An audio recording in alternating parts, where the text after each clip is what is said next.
வணக்கம், welcome to EBC life style. நம்ம இன்னைக்கு வீடியோவில் 90s கிட்ஸோட ஸ்நாக்ஸ் ரெசிபி தான் பார்க்க போகிறோம். பெட்டி கடை பால்கோவா.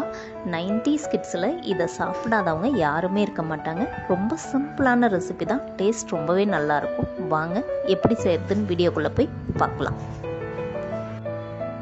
இந்த ரெசிபி செய்கிறதுக்கு 1 கப்பு பொட்டுக்கடலை எடுத்துக்கலாம். நீங்கள் வீட்டில் இருக்கிற எந்த கப்பில் வேணாலும் மெஷர்மெண்ட் பண்ணிக்கோங்க. கப்பு இல்லைன்னா டம்ளர் எது வேணாலும் நீங்கள் எடுத்துக்கலாம். 1 கப்பு பொட்டுக்கடலைக்கு 3/4 கப் அளவுக்கு சர்க்கரை எடுத்துக்கலாம். நீங்கள் நல்ல ஸ்வீட் சாப்பிடுவீங்க அப்படின்னா 1 கப்பு கூட சர்க்கரை எடுத்துக்கோங்க. இது கூடவே 4 ஏலக்காய் வாசனைக்காக சேர்த்து நல்லா ஃபைன் பவுடராக அரைச்சி எடுத்துக்கலாம். கொஞ்சம் கூட கட்டியே இல்லாமல் நல்லா இந்த அளவுக்கு ஃபைன் பவுடராக அரைச்சி எடுத்துக்கலாம். இது ஒரு பக்கமாக இருக்கட்டும். அதுக்குள்ளே ஸ்டவ் ஆன் பண்ணி ஒரு கடாய் வச்சுக்கலாம். நம்ம எந்த கப்பில் பொட்டுக்கடலை அளந்தோமோ அதே கப்பில் 1/2 கப்புக்கு கொஞ்சம் கம்மியாக நெய் எடுத்துக்கலாம். நீங்கள் நெய் எடுக்கிறதுக்கு விருப்பம் இல்லை அப்படின்னா எண்ணெய் இல்லைன்னா டால்டா இந்த மாதிரி கூட யூஸ் பண்ணிக்கலாம்.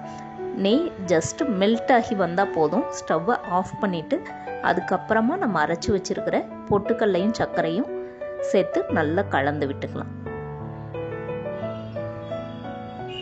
இதோட கன்சிஸ்டன்சி நல்லா இந்த அளவுக்கு திக்காக இருக்கணும். அப்போ தான் நமக்கு பீஸ் போடுறதுக்கு வரும். நான் சேர்த்த நெய்யும் சர்க்கரையோட அளவுக்கு சரியாக இருக்குது. உங்களுக்கு கொஞ்சம் எதாவது தளர்வாக இருக்குது அப்படின்ற மாதிரி இருந்தால் நீங்கள் ஒன்றும் பயப்பட தேவையில்லை. திரும்ப கொஞ்சமாக பொட்டுக்கடலையை போட்டு மிக்சியில் நல்லா பவுட்ரு பண்ணிவிட்டு அதுக்கப்புறமா இது கூட சேர்த்துக்கோங்க. நல்லா திக்னஸ் வந்துடும்.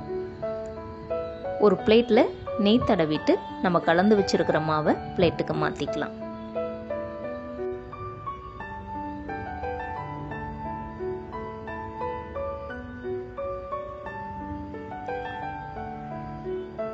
இதை ஒரு கரண்டி வச்சு நல்லா சமம் பண்ணி விட்டுக்கலாம். அப்போ தான் நமக்கு பீஸ் போடுறதுக்கு கரெக்டாக வரும்.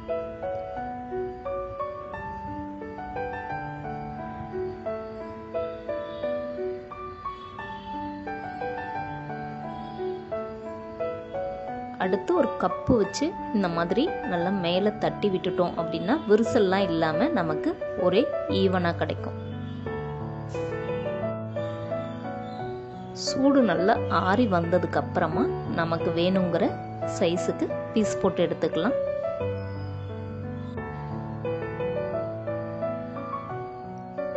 அவ்வளோதான், நமக்கு சூப்பரான பெட்டிக்கடை பால்கோவா ரெடி. இதை தாராளமாக 1 வீக் வரைக்கும் நம்ம ஸ்டோர் பண்ணி வச்சுக்கலாம். குழந்தைங்களுக்கு ஈவினிங் ஸ்நாக்ஸாக கொடுக்கலாம், இல்லை ஸ்நாக்ஸ் பாக்ஸுக்கும் கொடுத்து அனுப்பலாம். நீங்கள் இது வரைக்கும் இப்படி ட்ரை பண்ணல அப்படின்னா ட்ரை பண்ணிவிட்டு எப்படி இருக்குன்னு எனக்கு கமெண்ட்டில் சொல்லுங்கள். வீடியோ பிடிச்சிருந்தா லைக் பண்ணிவிட்டு ஷேர் பண்ணிட்டு மறக்காமல் சப்ஸ்கிரைப் பண்ணிக்கோங்க. பக்கத்துலேயே இருக்கிற பெல் ஐக்கானையும் கிளிக் பண்ணிக்கோங்க. அப்போ தான் நான் போடுற வீடியோஸோட நோட்டிஃபிகேஷன் உங்களுக்கு உடனுக்குடனே வரும். Thank you.